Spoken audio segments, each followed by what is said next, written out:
বাবু কি করছো? দেখো না, রেডি হচ্ছি। আমি একটা জিনিস চাই তোমার থেকে। কি জিনিস? ওই যে দেখছিলাম, কি? ওই যে ওই যে কি? ওই যে সুপার শপে একটা ব্যাগ দেখছিলাম, আমাকে ওইটা নিয়ে দাও। ঠিক আছে। সত্যি দিবে তো? আমার টাকা তো শেষ হয়ে যাবে। মাত্র 2,000 টাকা। ঠিক আছে। এমনি চাইছিলাম, ওই দিন আমারে বলছে কি আমার কাছে টাকা নাই, দিব না। যেই আমি মনে করেন যে ক্যামেরা অন করে যাইছি, এখন মনে করেন যে মিশন পাস হয়ে গেছে। মানে বেসিক্যালি আমার একটা চেস্ট ব্যাগ, মানে আমি কখনো মোবাইল মানি ব্যাগ আমি পকেটে ছোটোবেলা থেকে, মানে যখন আমি ক্লাস 10 অতিক্রম করছি এরপর থেকে আমি ক্যারি করতে পারি না। এখন একটা মোবাইল হোক, টাকা পয়সা বেশি হোক কম হোক, আমি পকেটে ক্যারি করতেই পারি না। আমার অভ্যাস হয়ে গেছে একটা চেস্ট ব্যাগ হ্যান্ডেল করা। এখন চেস্ট ব্যাগ কি, চলেন দেখাই আপনাদের।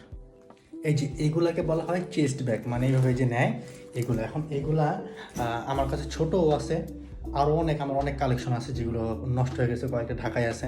এখন চট্টগ্রাম অনেক দিন ধরে নেই না, এটা প্রায় একজন গিফট করছিল, বাট এটা অতিরিক্ত বড়, তাও আমি অনেক দিন ইউজ করছি, মন মতো ব্যাগ পাচ্ছিলাম না বলে।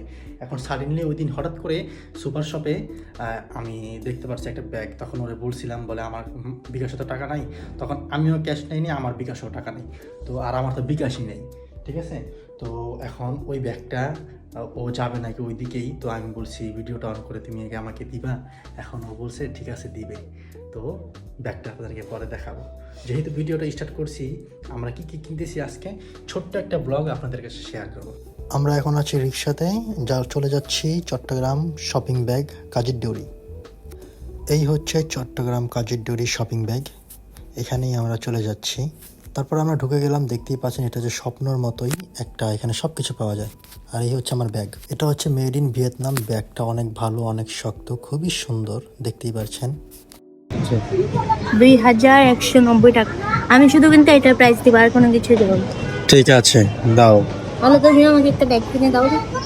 তারপরে সুরভি এই ব্যাগটা কিনে তিরিং বিরিং করে অনেক কিছু নেওয়ার চেষ্টা করতেছিল, মানে ও কিছু নিবে বাসার জন্য, এখানে খাওয়ার জন্য ঘুরতেছে। মানে আমরা স্বপ্নতে বা এসে যা যা নেই আমরা সেইগুলোই নেই আর কি। তারপরে এখানে ও চলে গেল সবজি সেকশনে, কারণ মাঝে মধ্যে আমি স্যুপ খাইতে খুবই পছন্দ করি। বেসিক্যালি আমার জন্যই ও এই ভুট্টাটা নেওয়ার ট্রাই করতেছিল, মানে কর্ন, বেবি কর্ন, বাট ও মন মতো পায় নাই, রেখে দিয়েছে। এখানে আপনি অ্যাজ ইউজুয়াল সব কিছুই পাচ্ছেন। তারপরে এগুলো হচ্ছে সবেদা। সুরভি এইটার নাম বলে সফেদা, তারপর আমি বললাম না এটা হচ্ছে সবেদা। তারপর আমরা এই সবেদাগুলো নিয়ে নিলাম খাওয়ার জন্য, বেশি না, মাত্র 2টা নিছি। 2টাতে যেই যা দাম আসে সেই দামই আমরা পেড করে দিছি পরে আর কি। আমি এখানে বেছে বেছে ভালো চেয়ে নিচ্ছি। তারপরে আমরা সবেদা এই 2টা নিয়ে নিলাম। তারপরে আনসিজনে আমরা এই কাঁঠাল, এই ভিডিওটা প্রায় মনে হয় 2-3 মাস আগের, তো এই কাঁঠালটা আমরা দেখছি নেই। এরপরে আমরা চলে আসছি, চলে এসে বিল দিয়ে দিচ্ছিলাম, মানে বিলটা কিন্তু সুরভি দিছে, আমি দিইনি। এরপরে আমরা চলে আসার সময় কাজের ডোরির এখানে সার্কিট হাউসের অপোজিটে, যে আমরা শপিং করছি কিছু না খাইলে কি হয়, তারপর আমরা এখান থেকে হালিম খেয়ে নিচ্ছি।